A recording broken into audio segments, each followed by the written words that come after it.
The opinions and views expressed in the following program are those of the speakers and the host, and do not necessarily reflect those of Yoakley Scott Corporation and your sports network.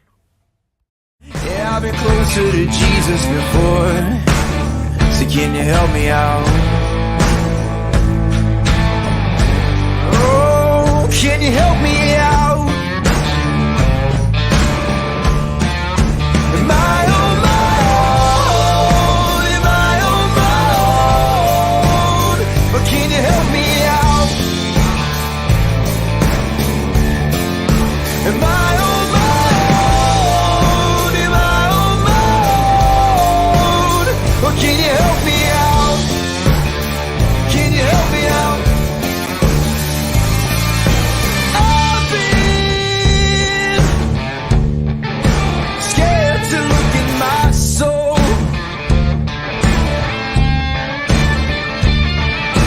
I've been afraid I would follow the road. Yeah, afraid of the things I've been told.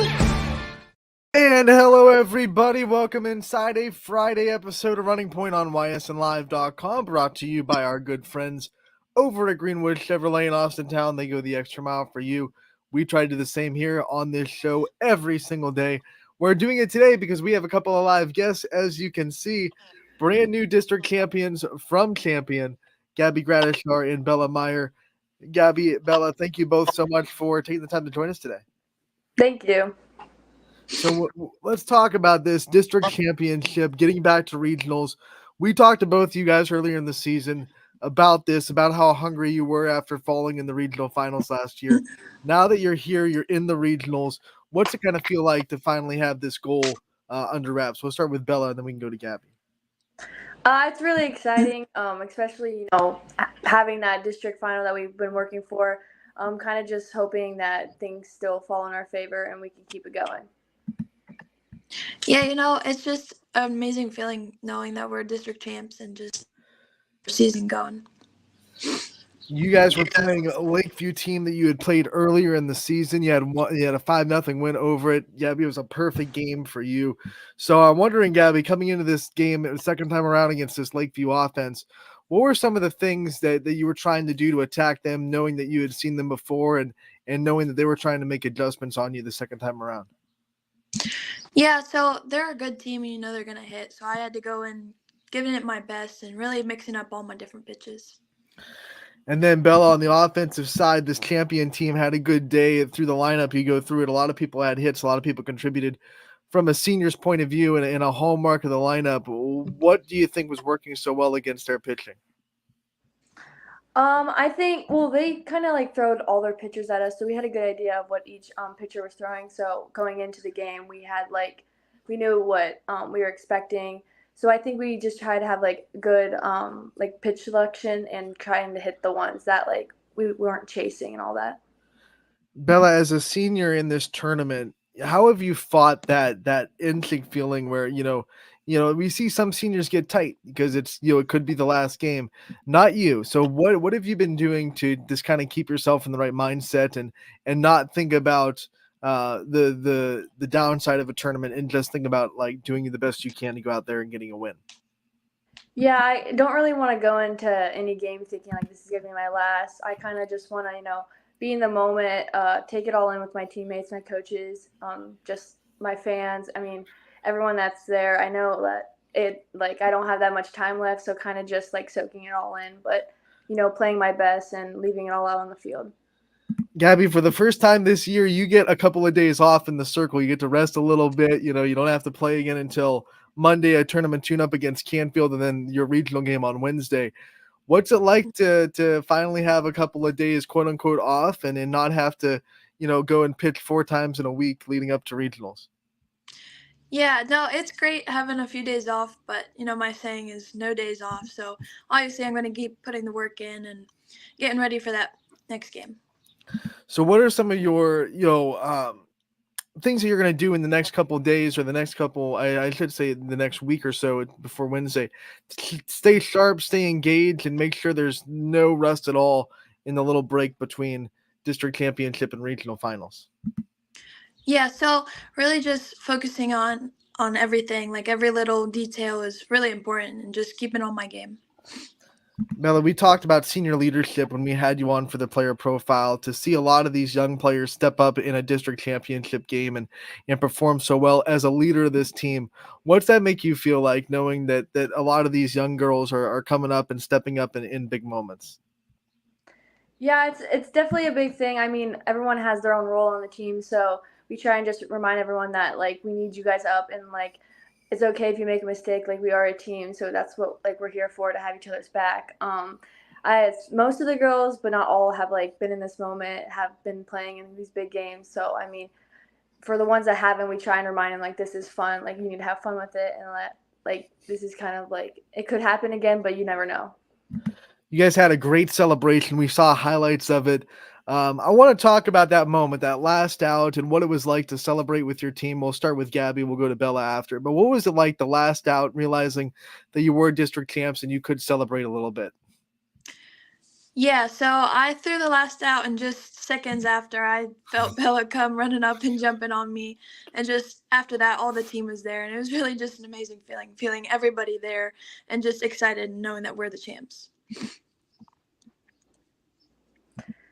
Yeah, I actually almost like tackled Gabby before she threw it. But that was like that's the kind of like the best feeling. Like that's what you've been waiting for. It's really exciting, and having that back to back. I mean, that's kind of what we've been wanting. So I mean, it was a great feeling.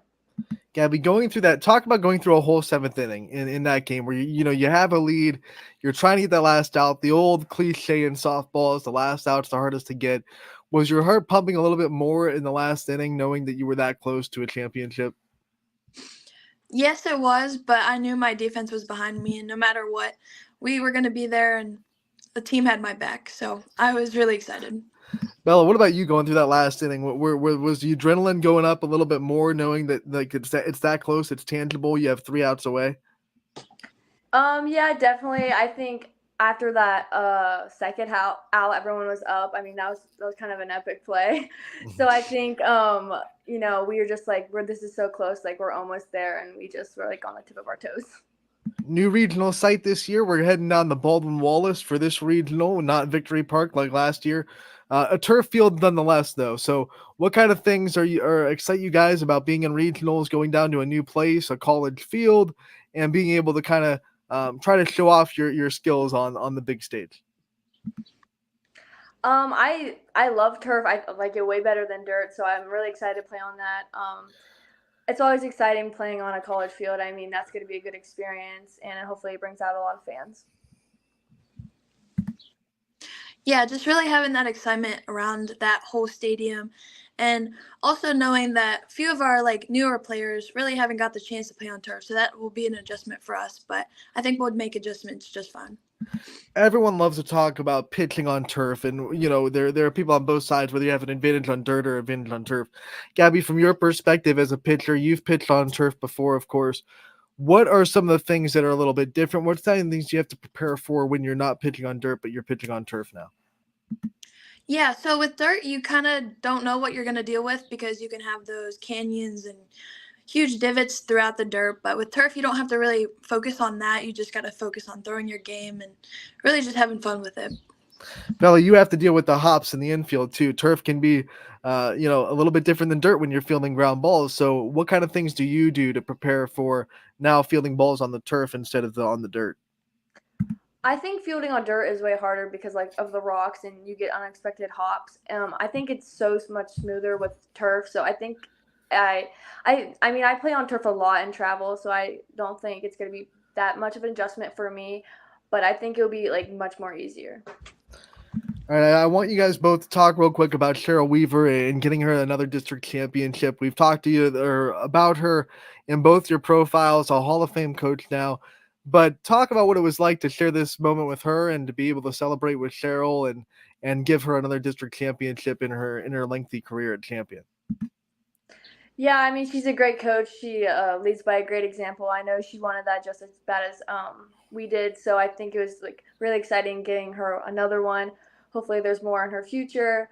But I mean it was a good moment with her and the team.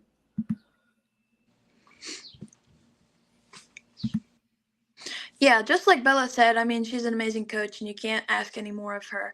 And just like you said again, she's been there multiple times. Why not give her another one? You guys are the second game on Wednesday, so you'll play in the game that follows South Range versus Tuslaw. Are there any advantages to being able to go down there early and being able to watch the game before you, or do you like getting there and being able to be the first game up, or do you not even care whether you're first or second? Yeah, I think being there early gives us an advantage, really scope out what we might see if we win that game after that. But really just, again, just really watching softball, that gives everybody an advantage. Right. Yeah, I also agree. It would be a good advantage to be able to watch them. We don't really know much about Tuslaw. We played South Range last year, but also they're a new team. So I think being able to watch them and see what they have would be a good for us. I know you guys don't want to think ahead. You have the goal right in front of you, which is regional semifinals. But real quick, just go over what a regional championship would mean to you to get this team in this program back to state. If you were lucky enough, I should say, you're definitely good enough, lucky enough to get into the state championship, state semifinals. What would that mean to you guys? I think it would. I mean, I would love to. I mean, definitely because we're so close last year, and this being this is it for me. So I mean, I really like to get to state, but obviously one step at a time. But I do think if we all, put our head in the same spot and look for ahead, I think it is definitely we were definitely able to do it. Yeah, just like Bella said, I mean, going to states would be a dream. That's the only goal. And just really knowing that we have a lot of work to do still and just keep pushing forward one game at a time. All right, girls, thank you so much for taking the time to join us today. We wish you the best of luck in regionals, and we congratulate you so much on the district championship. We love watching you. We love supporting you, and we will be down there at Baldwin Wallace with you guys for your regional semifinal against Norway on Wednesday at 5 o'clock in Baldwin Wallace. So thanks for joining us today, and congratulations again on the district championship. Thank you. Thank you. All right, that was Bella Meyer and Gabby Gradishar, both from Champion. Had to get them on a little bit to talk about the district championship and just what they were able to do last night. It was a great game against Lakeview.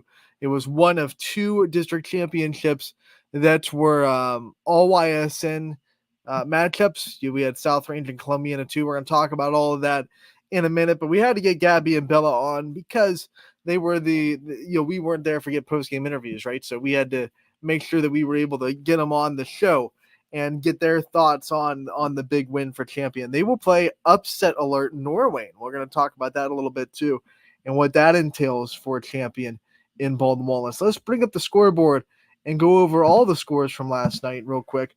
Just bear with me as I share the screen. But we had plenty of baseball and softball last night. Baseball in sectional finals. We have, I believe, every district semifinal set in baseball. And then we have obviously the Ysn again at 24. If you're counting out there, if you're a constant fan of Running Point, you're counting the times I say that word. We're at 24 now in the last 10 shows. We're at 10 show count, 24. But we had district championships in softball, and we have regionals now set in every division. We have representatives in divisions 1, 2, and 3. Unfortunately, we couldn't make it 4 out of 4, but we had a couple of opportunities there, and we're proud of the teams that got that close either way. So we go into the scoreboard on ysnlive.com, which is presented by our good friends. Good friends over at Burnett Pool Spas and Hot Tubs. The YSN scoreboard is a great tool for our YSN fans, whether you are at one of the games or watching one of our broadcasts.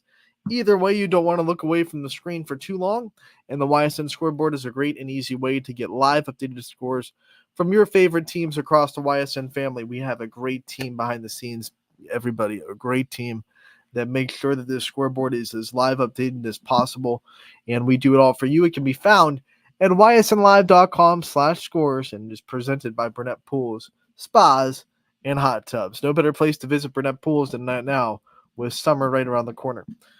We'll go into baseball first. These were sectional final games. Hoban gets the big win over East Lake North, 13-3. The fourth-seeded Knights advance into the district semifinals. Louisville, they get the win by 1 run over Uniontown Lake, a very scrappy Blue Streaks team, but the Leopards survive and advance 5-4, the final score. Glen Oak gets the best of Austintown Fitch and ends the Falcons' really impressive season. They shared the AAC with Canfield, but they fall to Glen Oak 9-0, the final score there. We go from Division 1 to Division 4. Springfield gets the win over Cornerstone Christian, 6-1, the final score in that one. Ashtabula St. John gets to win 11-0 over Medina Christian. McDonald also with a win, 17 to 2 over Open Door Christian in Elyria. We had JFK get the win over Shocker, 9-0, the final score. A lot of blowouts in our Division 4 games. Middle Ridge edges out Grand Valley 4-2. The Co-MVAC champs with Springfield, both of them still alive as they go into district semifinals with the win. Wyndham will fall to Lawtonville 12-2. The final score of the Bombers season comes to an end in sectionals. So does the Blue Devils of Western Reserve, 7-1. They fall to Dalton. Unfortunately, we have to also say goodbye to Heartland Christian, who lost 6-2 to Mapleton.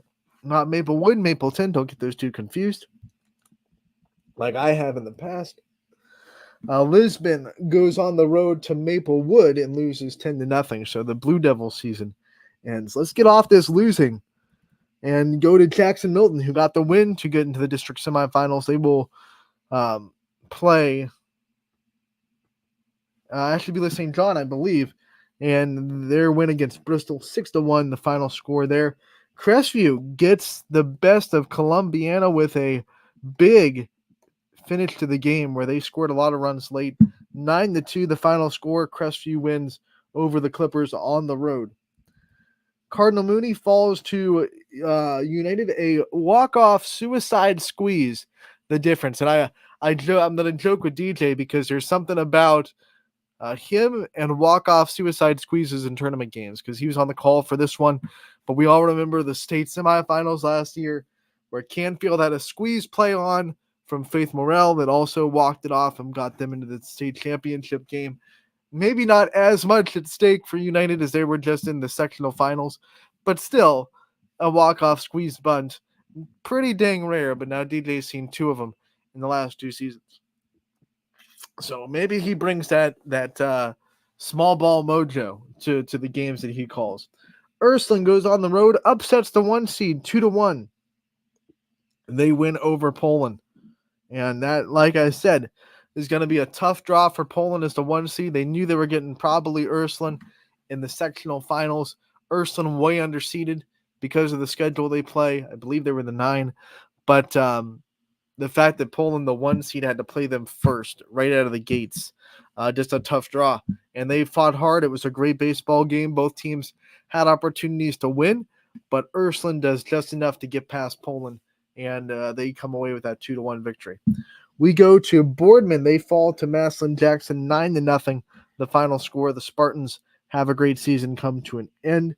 Hubbard does not end their season, although Streetsboro's pitching really tried to make it a tough one for the Eagles. They avoid the upset. They win 1-0 over the Rockets. Streetsboro can't quite make it 2 8 teams in a row, knocking out of the tournament. We had a regular season game between West Branch and Canfield. There's a tournament tune-up. They both won on Wednesday night to secure their spot in districts. West Branch gets to win 5-3 over the Cardinals last night.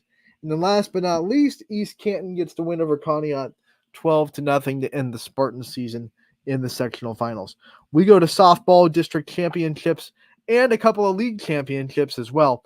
First, we have Canfield. They got the 6-2 win over Marlington to advance to another regional semifinal.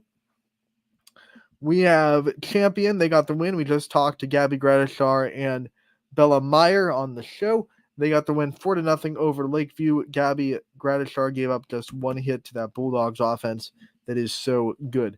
South Range has a big 5th inning, and they run away from Columbiana 13-3 We'll talk about that game in a bit as well.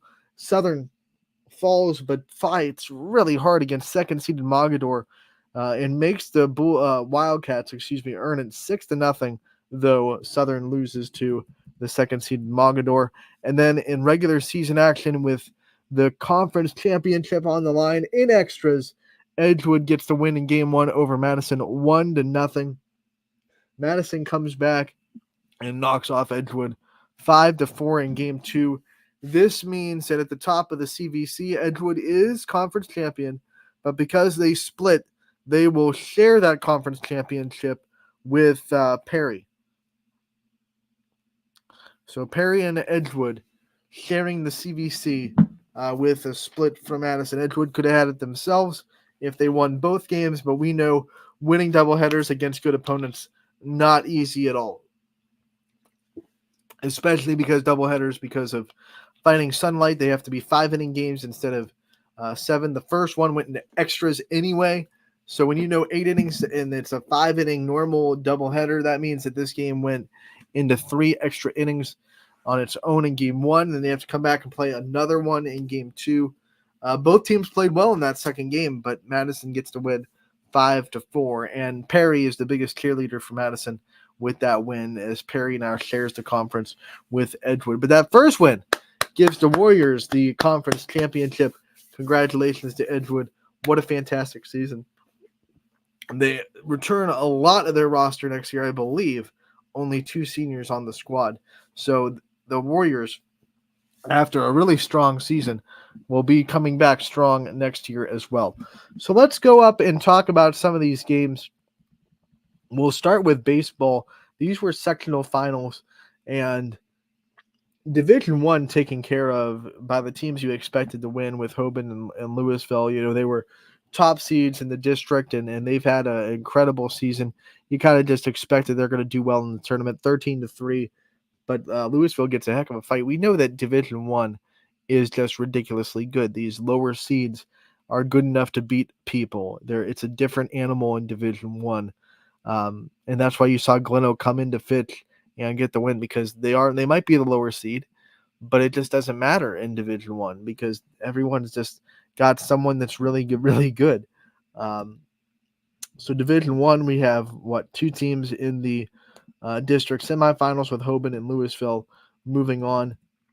Springfield and Mineral Ridge, they both had really good seasons in the regular year. They both tied for the MVAC. They're both at the top of the conference. And they both had games where I thought they were going to be tested quite a bit. Mineral Ridge definitely was. Grand Valley comes within 2 runs of them, 4-2. Springfield used a little bit of offense to get it, and then the pitching was really good. Let's look at both game changers and see what the difference was for first the Springfield game against Cornerstone Christian. When you talk about Springfield, you got to first talk about Colton Rourke. He seems to have a good game every time Springfield is successful. I think this team kind of goes as he goes, and if you look at the box score from last night, it was no different.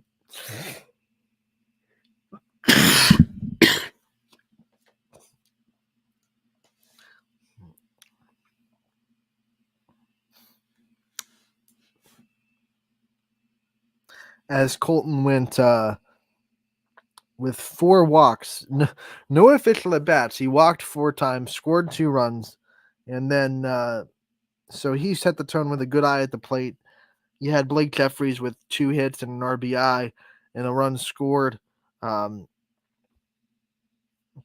then, the bottom of the order for Springfield doing some damage, and that's what makes a tournament team really good. When you can have contributors from the bottom of the order. Cooper Inslee hit in the 7 spot for Springfield, and he was one of the best bats on the night. You look at it, he went with 2 hits on the day. He was 2 for 2, a perfect day at the plate with a run scored. So that's good. And then you look at the bottom of the order, 7, 8, and 9. They went a combined 3 for 6 with an RBI in there as well. So when the bottom of the order bats 500, That just makes things really tough because then you have to pitch to the top of the order, some of the best hitters on the team with runners on base, and that's when things get really hairy for the pitching staff.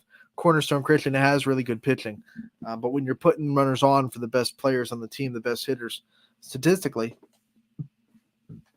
then you're just asking to get yourself into some trouble. Middle Ridge, on the other hand, they've been relying on pitching all year, and this game was no different, as they only allowed 2 runs to Grand Valley. Their offense is spotty. They'll get into their grooves every now and then, but their bread and butter at Middle Ridge is absolutely pitching, especially Nate Anderson, their freshman, who is just living on a different world as a freshman pitcher. Box score last night, though, he was not the starter. He did come in relief and threw 3 innings, threw 46 pitches, which means he'll be fine for districts. I think they wanted to manage that pretty well. The strategy of making sure, I'm sure they want to start him for the district semifinals. So he threw 3 innings in relief, gave up 1 hit, no earned runs, struck out 1. The Ridge pitching staff as a whole struck out 7. Big hit on the day from Mr. Anderson, who came in late and had an at bat. He was 1 for 1 with 2 RBI, and those 2 RBI was a difference when they won 4-2. So the freshman for Middle Ridge not phased at all by the district, by I should say sectional stage, and the Rams are definitely hoping that stays the same when they get into districts. They have a lot of talent, and they will go into the district semifinals with a lot of momentum after that win. I want to talk about this Ursuline Poland game because I've been hyping it up. I knew it was going to be a tough draw for the Bulldogs, and I knew it was going to be a really good game going into this with 2 really good pitching staffs. And when you look at the way the game kind of flowed for the Irish, there was nothing doing for most of the game. In fact, the Irish scored 1 run in the 6th, 1 run in the 7th. They were held scoreless through 5 innings, but they came out late and with 2 runs in the last 2 innings, won 2-1. They out-hit the Bulldogs by 1, 6-5, 2 runs on 6 hits, 1 error for Ursuline, 1 run on 5 hits, no errors for Poland. Anthony Treveri had an RBI. He went 1 for 4. And then an RBI from Kohler, who went 1 for 3 with an RBI as well. Luke Kohler with the big hit there. Bottom of the order, we talked about it with the Springfield game. Bottom of Ursuline's order, 7, 8, 9, all had a hit, and they're a combined 3 of 8 on the day with a run scored. So once again, when you're setting up the top of the order, and no shocker that their leadoff hitter, Anthony Treveri, had an RBI because he came up with runners on. When the bottom of your order can do damage in tournament play, you can make a difference. And I think the teams that have the big advantage are the teams with players 7, 8, 9 that know how to get on base, know how to hit. The teams that have relied on 1 through 5 all year and 6 through 9 is kind of a black hole. You kind of start to see them struggle in tournament play, especially the further you go, because the further you go, the more pitchers are going to be able to at least withstand your 1 through 5 hitters or 1 through 4. And some pitchers are just going to say, hey, forget giving up, extra base hits. We're going to walk these guys, put runners on for the bottom of your order, which we know is some very vulnerable. And that's a strategy too. Some teams will do that very well. So Ursuline's bottom of the order makes that really hard.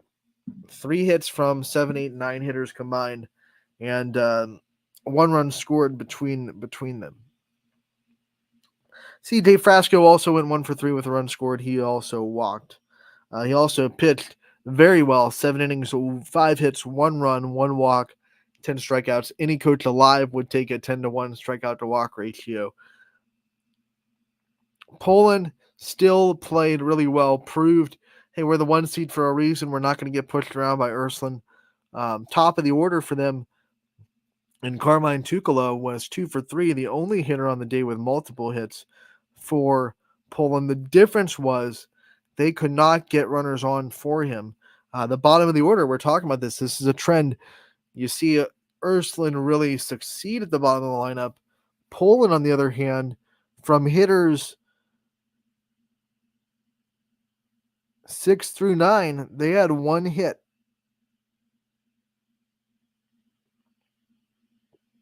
one hit in 3, 6, 8, 9, 13 at bats in hitters 6 through 9. So that's the difference. The Poland top of the order did well, went 2 for 3, but it didn't hurt as much as the top of the order for Ursuline, because they just never had the RBI opportunities in hand for Poland. You got to have the bottom of your order succeed when you're playing tournament games. It's got to happen. And that was the difference in the Springfield game. That was the difference in the Poland game. And I think it'll be the difference in a lot of games moving forward, both baseball and softball. Talking about some of these teams when they get to regionals, when you start to pick apart who are the favorites, you start to look at those rosters, you start to look at those lineups and say which teams have better 6 through 9 hitters. And you start to think, well, that offense might have a little bit of an advantage because they're not going to have a big black hole in their lineup once you get past 1 through 5. So some teams are like that, some teams aren't. That's what makes this regional and this district for baseball very interesting. Let's go into regional district championship time. We'll talk about Canfield first. We knew Marlington was going to put up a heck of a fight. They're always a good program. They've been a good program for a while. They have a couple of district championships in the last 5 years, and they've been a thorn in Canfield's side in their latest runs to regional tournaments. But you look at the way this game played out for Canfield.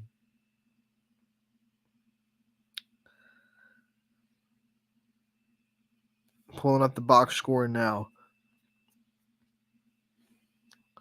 Canfield had a 3-0 lead after 1. They set the tone early. They added 2 in the 3rd and then 1 more for good measure in the 6th to answer Marlington's 2 runs. So Marlington cut it to a 5-1 game.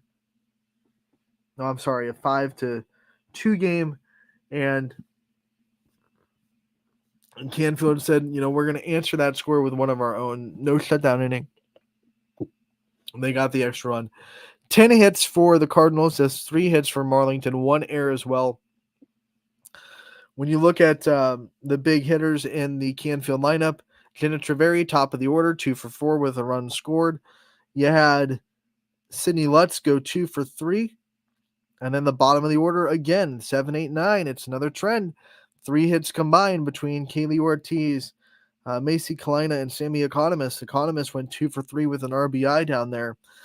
So the middle and bottom half of the order really did their damage. In fact, this was the game where Marlington kept Leah Figueroa, the biggest hitter in the lineup, in check. She was 0 for 3 with a walk. So, when you do that, you have a good chance, you think, but then Canfield sneaks up on you in that bottom half of the order with Sydney Lutz and Faith Morell and Kaylee Ortiz and Sammy Economist. They all, Ortiz and Morell, Lutz and Morell both had multiple hits, and they both had RBIs.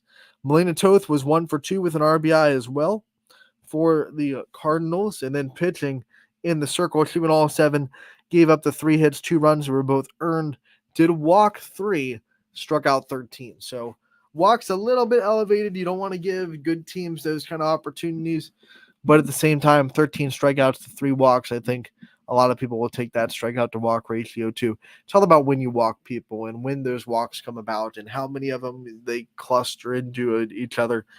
If you walk, 3 people, but 1 in the 1st, 1 in the 3rd, and 1 in the 5th, that's okay. You can get past that. But when you're walking 3 people in 1 inning and it turns into a huge inning, see, there's a little bit of a difference there between the two.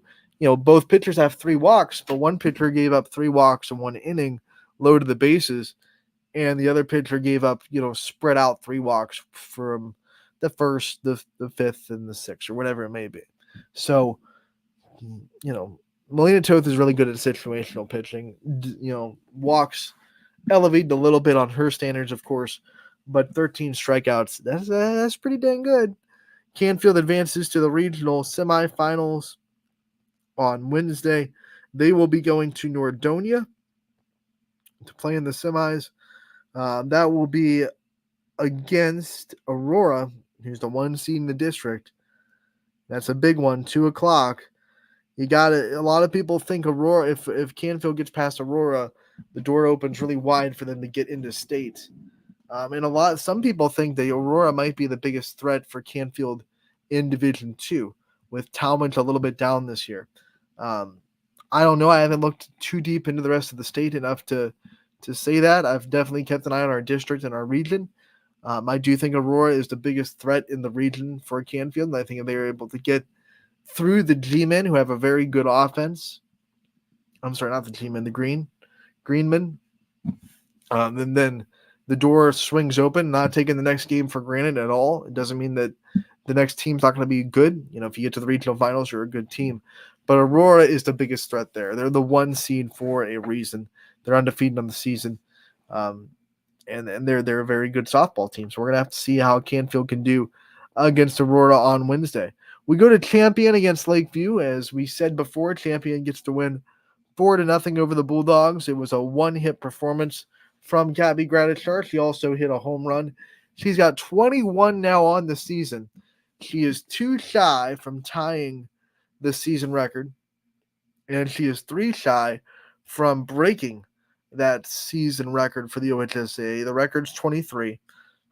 She has already broken the program record for home runs in a season. She has now 39 in her career. The record for a career, I believe, is like 51. I know Allison Smith hit 50 plus in her 3 years at Champion, minus the COVID year. So that's going to be, one that maybe she can break if she gets, a really good senior season and keeps that rolling. You got to think. I mean, if she hits one more, she'll go into her senior season with 40 on her career.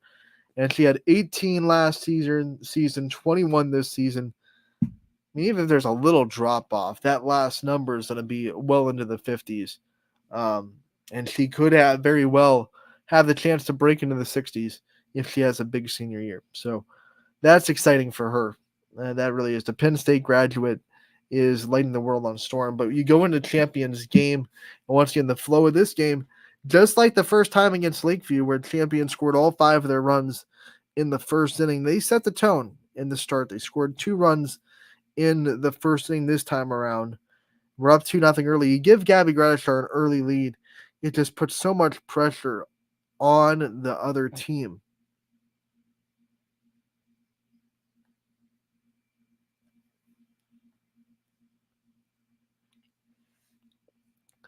Uh, 4-0 was the final. 7 hits for Champion, 1 error on the day for the Flashes, no runs, 1 hit, 2 errors for Lakeview.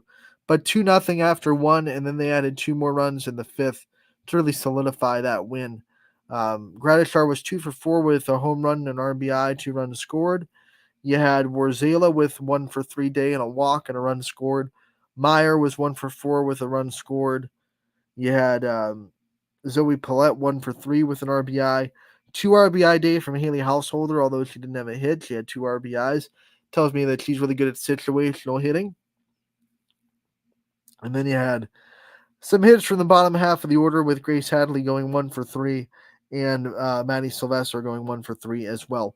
That's going to be really important for Champion. I mean, I don't want to beat the dead horse, but last year, one of their downfalls against South Range in the finals was that bottom half of the order. Julie Stakowitz did not let anyone 6 through 9 touch the softball. The top half of the order did pretty well. Gabby Gratishar hit a home run in that game. Warzela had a hit. You had players really succeed in the top half of the order. The problem was they would get on, and then the next half of the order just could not do anything. So that second half of the order in Champion is going to be a real big key for them going forward into regionals. They will play Norway, and this is a big story in the softball world. Everyone kind of penciled in Triway into this region. Triway, state-ranked Division I pitcher, Division I Power 5 pitcher. They're going to get out of districts, no problem. Pencil them in. Everyone's talking about this region. I am too. I was talking about this region. It's going to be South Range and Champion and Triway and all these big teams. Could have had Keystone. They fell in the regional semifinals, but Tuslaw, who has just won the region 2 years ago, they're in there.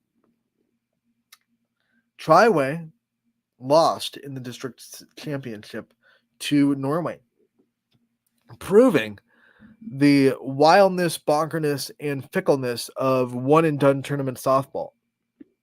Triway was the 1 seed, Norway was the 8. But from what I know from Norway, which honestly isn't a ton. I do know that they have a fairly young roster, and sometimes young teams don't know what they don't know, and they did not have any intimidation. They just went in like a young team, young and swaggered against this, powerhouse pitcher that was, committed to college, going to the next level, and they had 11 hits off of her in a 6-4 win over Triway. So I'm not going to disrespect Norway and say that the regional is easy now, but you would be remiss if you didn't say, well, now the door is open just a little bit more for the other teams in the region, because that's one less Division One Power 5 pitcher. There's still one in the region, which is crazy enough as it is. But now you have one less. And champions got to be looking at this game going, okay, give respect to Norway. They got the upset. They're dangerous. But at the same time, we no longer have to go up against Carter Wachtel in the circle. We don't have to go up against a Division One Power 5 pitcher who has 1,000+ strikeouts in her career. And that's the doors open a little bit more for champion than it used to be. Now it's really tough going up against teams that just got the upset because they're feeling it. They're hot. They're riding a wave. You have to match that energy. But like I said, no disrespect to Norway Null. Congratulations on the win. They definitely did a lot of things right in that offense. If you can hit Carter Wachtel, you can hit a lot of people. So 11 hits on the day, you did something right. But at the same time, you got to think if you're in champion shoes, your eyes are getting a little bit open. Like, okay, then that obstacle just got a little bit smaller. It's not as big anymore. Last year they had to play Keystone in the regional semifinals, and that was a team that has, I believe, 6 state championships in their program history. They're one of the blue bloods in the state, right next to champion. So that was brutal enough, and then they had to go play South Range in the final. Now it's not Triway, it's Norway in the semifinals after a big upset in the districts, and then champion, and we'll play the winner if they win of Tuslaw and South Range. Who is the next game we talk about? South Range and Columbiana got together. Old school rivalry, 2 programs that are really, really close to each other, not just geographically, but also with both teams knowing each other really well. Matty Kurtz, the assistant coach at Columbiana, I almost said Canfield. The assistant coach at Columbiana played at South Range for 4 years under Coach DeRose. And Daryl Kurtz, her husband, who is the head coach, was on staff at South Range, so they all know each other really, really well. A lot of respect between these two teams. Some of the players play with each other in summer ball, so these two programs were really close. And for the first 4 innings, this game looked like it was going to be an absolute show. Columbiana, I almost said Canfield again. Columbiana comes out and they score 2 runs off the jump. Top of the first, 2 runs. Keelan Plesko with a big 2 RBI double. And, look, okay, Canfield set the tone. And then they limit the damage in the first. South Range scores 1. Kira Brogan sets the tone when leadoff hit. Eventually comes around to score. Okay, but they hold in the 1. So Columbiana still in the lead, right? South Range comes up in the third, takes the lead off of a Kira Brogan triple into the left field corner. Almost got an infield inside the park home run, tried to stretch it. Was thrown out between third and home, but did score 2 runs. But South Range had 3-2.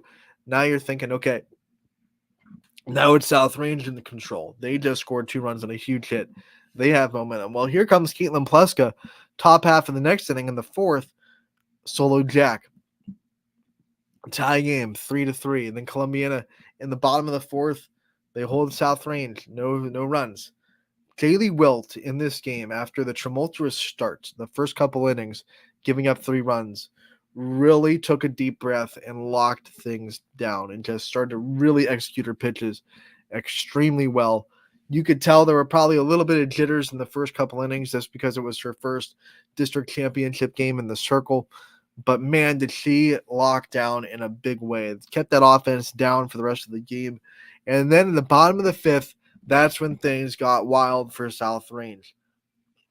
Let's go over everything that happened in the bottom of the 5th and how this game turned so quickly.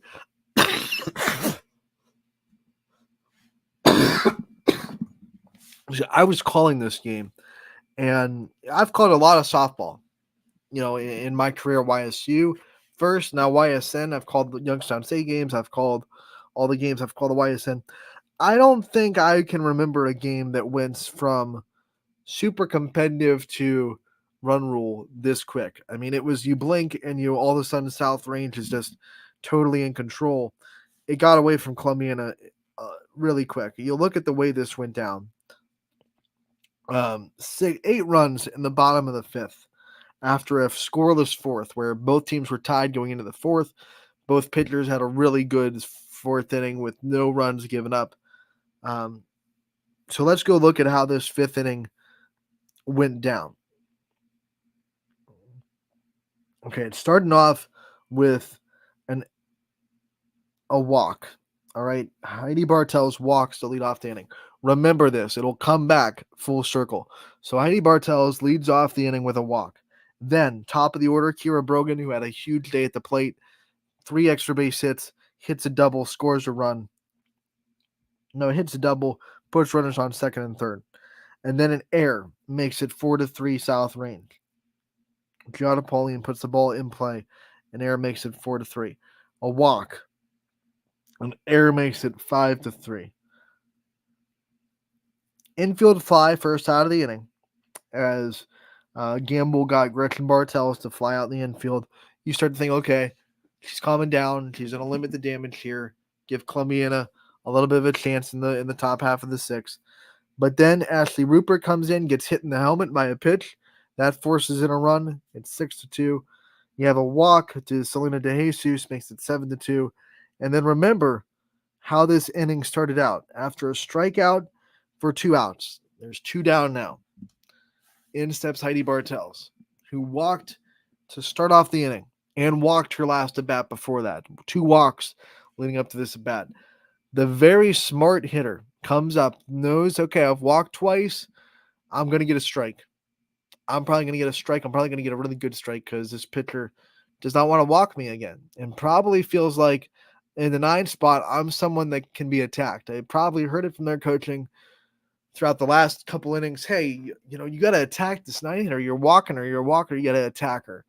So Heidi Bartels comes up aggressive. First pitch of the at-bat. She dropped, no, I should say second pitch. I'm sorry, second pitch of the at-bat.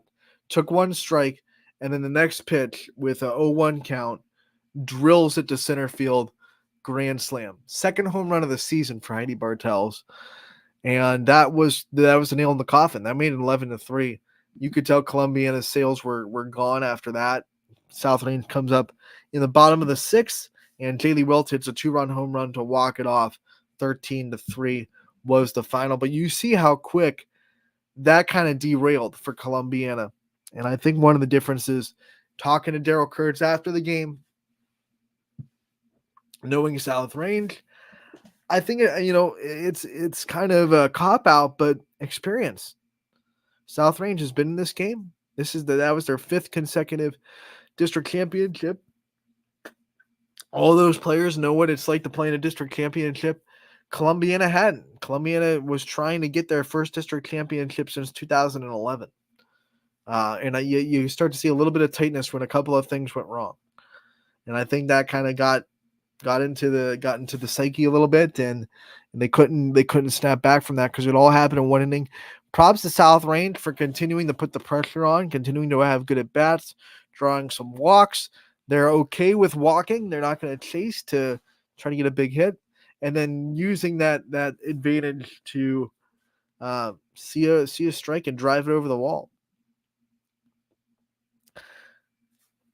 Like I said, this game got out of hand in a hurry, and I honestly, this is something I'll be honest about. I'm transparent. When Jaylee Wilt hit the home run, I didn't realize it was a walk-off until I looked down to change the scoreboard, because it didn't feel like South Range was run rolling Columbiana, because for 4 innings you saw these teams trading blows, and it was 3-3. You almost forgot that it was 11-3 at that moment because it felt like this game was super competitive. That 8-inning was that 8-run inning, I should say, was a fever dream. It was like, and then you come in the next inning, and I'll say it, like, my call wasn't as exciting as you'd expect a walk-off to be, because I didn't realize it was a walk-off until I looked at the scoreboard and said, oh, it's 13-3. That's a walk-off home run. Like, I called a home run, but then you realize, oh, it's over. And it didn't feel like it at all. It really didn't. A big fifth inning for South Range. Things went off the rails, and the Raiders win in run rule fashion, 13-3. They will play Massillon Tuslaw. And I'll tell you what, as soon as I told Coach DeRose and Coach Farron that that's who won the district and that's who they're lined up with, they both got really excited because they hold grudges and they owe Tuslaw a little bit of a revenge. The Tuslaw Mustangs were the last team to beat South Range out of a regional 2 years ago in 2022. That was when the Raiders were coming off of their state championship run, where they got in the state championship, I should say, state runner-up run with Bree Kohler, her senior year in 2021. Came back the next year, Tuslaw beat them out of the regionals. So they have a bone to pick with Tuslaw. They're trying to get some revenge on Tuslaw. But I told them, I said, hey, either way, if Hillsdale would have won that game, you would have had a little bit of revenge against them too. A little bit of a long time ago revenge, but it would be really a story for me because my high school days, first ever time that South Range, not first ever, but the first time in this new South Range dynasty they got into regionals, they lost to Hillsdale. That was back in 2010, I believe, regional finals that year. Because, yeah, I believe Hillsdale was the regional finals my junior year, 2010. So it would have went in full circle if Hillsdale would have won that. And I was joking with Coach DeRose after the game. I said, hey, if it's I didn't know the score yet. If it's Hillsdale, full circle, 10 years, 14 years ago when this whole thing started, it was Hillsdale that was South Range's opponent in regionals, and could have been that again. But Tuslaw had other plans. They won 4-0, and they'll play South Range on Wednesday at Baldwin Wallace University. 2:00 is your first pitch for that one. So that's your recap. It went longer than most. I apologize to our sponsors. We didn't get a commercial break in today with the guest with Gabby Gradisher and then me just talking up softball like crazy.